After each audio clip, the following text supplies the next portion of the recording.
Chances are you are passionate about something, but do you have what it takes to turn that passion into a business? And joining us now is Kathryn.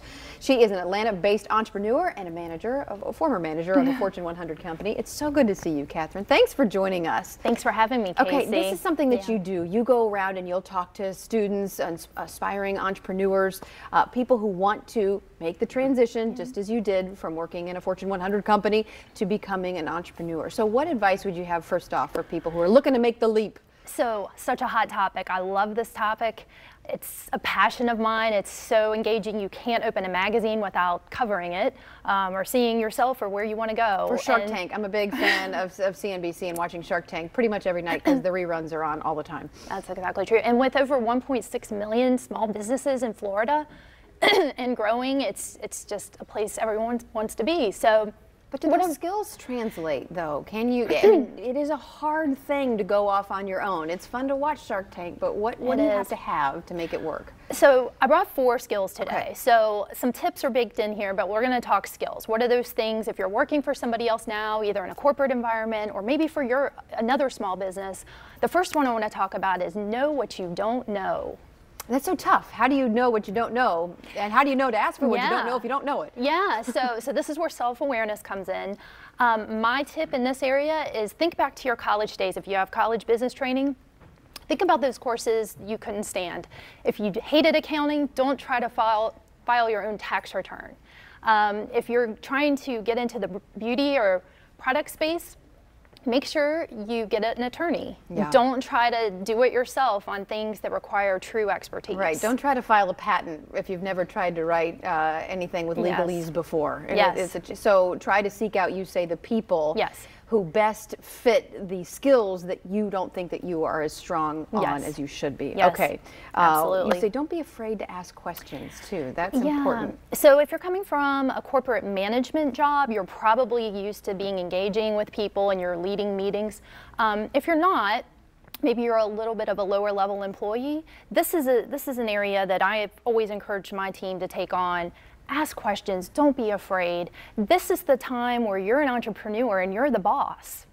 It's your money and it's your time being, put into use, and avoid those costly mistakes by really taking the time, as you're pursuing attorneys and accountants and maybe even a web designer, make sure you're really compatible with those professionals. Make sure your work style suits them. If you're somebody that wants, overnight response to an email, weekend response, make sure that person has the same working style, and also ensure, look at their past work online, see if their creative, output is kind of on the same page with where you want to go. Right, their execution. Yeah. You find a lot of people are afraid to ask questions because they fear ignorance. They don't want to be like, I can't believe you didn't know that. You don't want someone saying that to you. And I think it's a little bit fear, but it's also some just being thorough. It's about really doing the diligence and don't be satisfied with the first answer given to you. If it's a friend of a friend trying to say, hey, I have a friend that does websites on the side. Chances are they're probably not. They don't have the deep skill set that you're looking for. Chances are. Okay, get in all these points. Written and verbal communication. So obviously, in your job and TV and media, that's extremely important. But in the entrepreneurial world, writing emails is de rigueur. I mean, nonstop email writing. Make sure you get your requirements in writing. Make sure that, what you've engaged, maybe a web designer, that you're actually getting that product back, and being clear and concise is essential. Yeah, but yeah, sometimes you get lost meanings in emails, right? The words can go on. You don't, at the end of the day, like, what were we just conversing about? Okay, so be clear and concise. Yes. And you say also build time in your schedule to write, think, and create. So this one is a little bit new sometimes for people leaving like a corporate environment, because he or she may be used to being told what to do. So in the entrepreneurial space, you're really driving the ideas. You're the one that's expected to think of the next great thing, or maybe improve something that's already in the works.